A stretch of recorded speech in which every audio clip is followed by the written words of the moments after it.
Tonight, I'm going to tell about a couple of motor vehicle accidents that I ran on. Just to let you know, they're not very gentle. I'm not going to pull any punches. I'm just going to tell you what I saw. I was in Delano, California, the Central Valley, San Joaquin Valley of California. Delano is a small community. I think the population, at least when I was there in 2000 to 2004, was about 30,000 people. Large Filipino and Hispanic community, surrounded by orange orchards, almond orchards, grapes, etc. A lot of open roads, kind of a dry, dusty kind of town. Got woke up at about, probably 2:30 in the morning. Why is it always 2:30 in the morning? Dark 30, somewhere in the early morning. And woke up from our sleep, got out to our ambulance, got on the radio, and dispatch tells us that we had a motor vehicle accident right out where we were located. But I'm sorry, Highway 99, Interstate 99 was traveling north-south, right in our back, right outside the fence, literally. On the other side of the fence was the interstate. And supposedly the accident happened somewhere right near where we were located, in the general vicinity. So we had to figure out what access to get onto the interstate. There's one north and there's one south, but we couldn't just go right across the fence and see where this accident was. So we went down the road, got on the interstate. I think we went south and then ended up going north back to the scene. And sure enough, fire's already on scene. Excuse me. Fire's already on scene. Actually, the whole interstate's lit up. They got their spotlights out, and police is on scene, and traffic has been stopped. So it's a big open section that they cordoned off just for this accident. So we parked, somewhere, and then partner and I walked up on scene, and there's a motor vehicle and a tractor trailer, and eventually a white van, a full-size white van, were kind of up ahead. But the lights from the fire truck were before those motor vehicles on this one particular area in the highway. And as we're walking up, I can see what looked like a dead animal, in the middle of the road.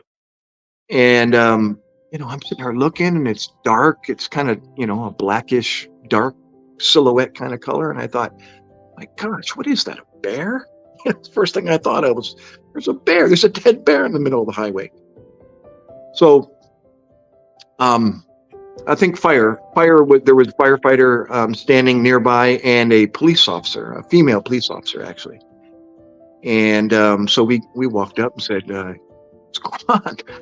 And he's like, firefighter's shaking his head, and I'm thinking, what's going on? And he said, you won't believe it. And as I got closer and I'm looking at what this was, I realized, that ain't a dead animal. And, it didn't resemble a person. It just definitely wasn't an animal. So, come to find out that a jumper, I guess we called it, there was a nearby residential street bridge going over the interstate, and it had a railing, protective railing, on it. And a firefighter points over to the bridge, and he says, apparently this person jumped off the bridge in front of a semi-tractor trailer, and the semi-tractor trailer struck it first, and then a white van behind or wherever struck it afterwards. And it turned out to be a female security guard. And we know that because she was wearing a still had on her Pinkerton, I think it was. I think that's a security system. Anyways, whatever the name of the company was on her jacket. And I'm saying her because we found out it was a female. And I'll tell you how I identified that.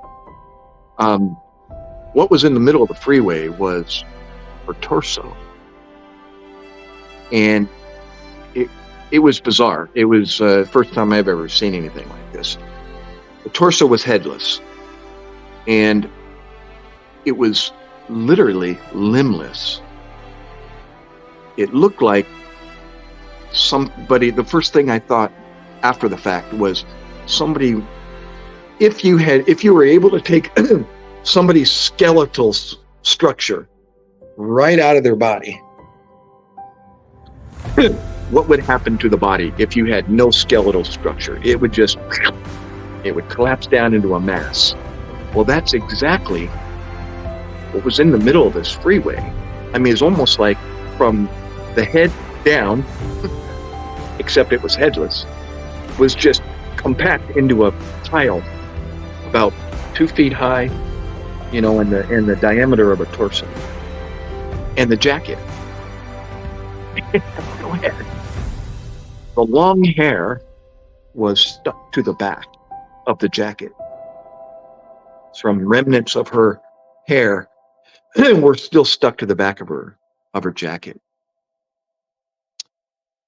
Still didn't know, whether it was male or female at this point, but I soon found out by looking. Oh, by the way, this whole scene, probably a 20-foot circle, was like a slippery mess. It was almost like they had washed it down already. The firefighters had washed it down already or something, but it wasn't. They hadn't done that. It was just body fluid, and it was incredibly slippery. I remember it was almost like we were on ice, like, whoa, wearing our work boots. And so, I after asking some, simple questions like anybody else involved, there wasn't. There was no other patients, so we really had no need to be there. But we were already there, so I guess the morbid thought process in my head, I had to stay around and check it out. So as I'm examining the scene, I noticed that there's a lower leg in the forward distance. So I went and I looked at that, and it was, again, below her knee, and the toes were painted. So that's when I realized, probably a female. Toenails were painted. And then we found her wrist and her hand, which was also detached, and she still had her wedding ring still on it. So again, these details I'm talking about as if it's nothing, but for some of you it might be, I don't know, unacceptable or morbid or gross, which it is, but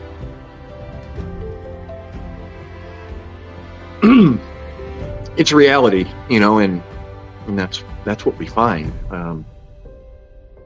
Got to say, it was the first time I ever, experienced something like that. So, after realizing, it was a female, we decided to hang around and look further. So we walked ahead, looked at the vehicle, looked at the semi-tractor trailer, found out the driver was, still hanging out, and he was okay, just shaking his head. And so I was examining the tractor trailer and looking at the front, and it had some, bumper and grill damage. And so, one of the obviously missing parts was her head. So where is it? Is it nearby? Is it, where would it be? So I thought, well, the most common place it would be, in the front of the vehicle. So we looked at the grill, and couldn't find any remnant of, of a skull. Teeth, jaw, didn't find anything. So we looked around, we looked on the shoulders and the center divide, and couldn't find anything. So whether it was, we just couldn't find it, or had it just exploded and disintegrated on impact, that could be as well. So yeah, after, determining there really wasn't any need for us to be there. We did our paperwork, or took our notes and headed on back to the quarters and went back to sleep. So another crazy motor vehicle accident.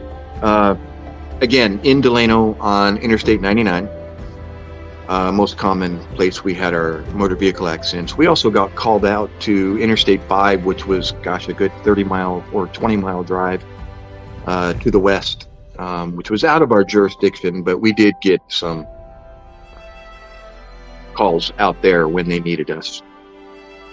So again, we respond. This time was during the day, rush hour-ish time of day. And we head north on I-99. And actually, I think this one was out of our jurisdiction as well, but they call for what they call mutual aid, where the EMS, the emergency medical services, the ambulance in the north or in the distance isn't available in that area. So they call us for assistance, and we respond up there.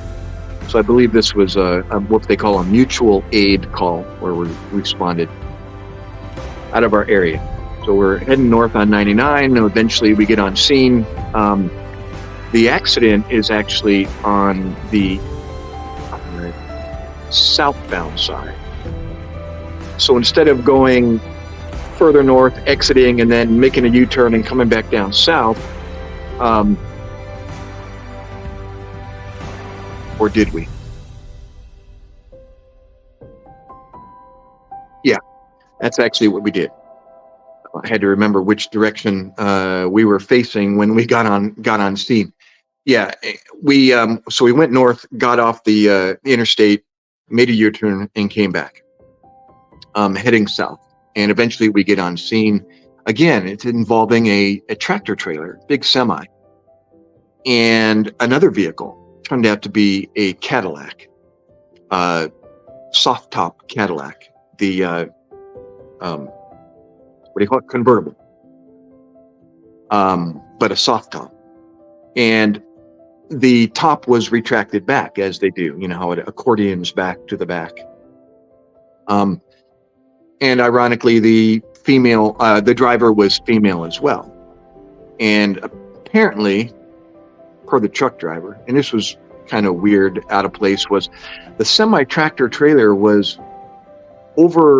facing northbound in the southbound lanes. And we're always trying to figure out, now, how did this happen? How did the whole tractor trailer spin around on the interstate, and now was facing the opposite direction? Well, didn't turn out to be that. He was actually heading north, and I don't know if he fell asleep or I remember somebody saying that, actually I think it was the driver, now that I recall. He said his left wheel went off the road onto the shoulder, and apparently, again, whether he fell asleep, I don't know. The left wheel got caught in the dirt, and it kind of dug in, and he couldn't get the wheel corrected in time, and it pulled him hard into the center divide. Well, the center divide wasn't a hard center divide. It was a cable. They had these cable systems, that kept the vehicles. It would hit the cable and then, collapse in, and then keep the vehicle on the correct side of the highway. Well, apparently it failed, and it broke through. The semi-tractor tore through it and ended up into the southbound lanes. And this a Cadillac was the first vehicle that he struck.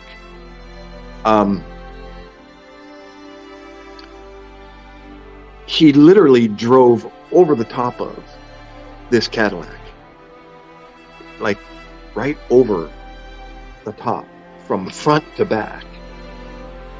And you can kind of picture already, if you're driving in a Cadillac and a vehicle drives right over the front of you, what happens to a human body when a semi-tractor trailer drives over the front of you. Well, we found this lady still in her driver's seat, still in the seat, almost as if she probably never had a chance to move. And the seat was completely broken back. And she was laying right back in her seat. And she was headless. And there was a dark grease stain going right up her midsection, right up her chest. And then it ended. And the only thing we figured is that was the semi-tractor trailer's axle grease that just went right over the top of her. So, we found out that there really wasn't any patients on this scene. There was just, this deceased female. And the tractor trailer driver was out of his vehicle again, and he was pretty distraught. He was wandering back and forth, and we asked him, are you okay? And he's like, yeah, I'm fine. Did I kill her? Did I kill her? Did I kill her? And I was like, it's like trying to just stay speechless, like, yeah. But I didn't tell him that. But yeah, so, that was pretty much the extent of that call and that scene. He really wasn't in any condition to be continuing to drive. And as far as we know, the tractor trailer was still drivable, but it was kind of an extrication problem, for some tow company to get the vehicle on the right side of the freeway. So he wasn't going anywhere soon.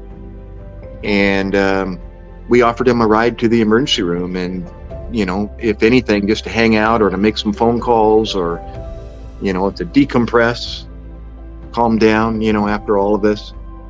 And so we did. He thought that would be a good idea. And so we gave the driver of the semi a ride to the emergency room. We had a little community hospital in our in Delano Regional Medical Center, just a little community hospital.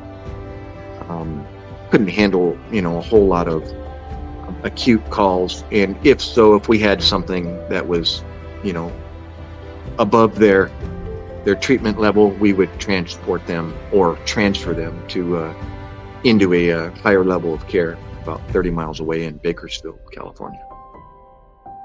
So yeah, that was just two calls that two motor vehicle accidents that I ran on that obviously didn't have a very nice ending, at least not for a couple of people. All right, guys, thanks again, as you were, as always. See ya.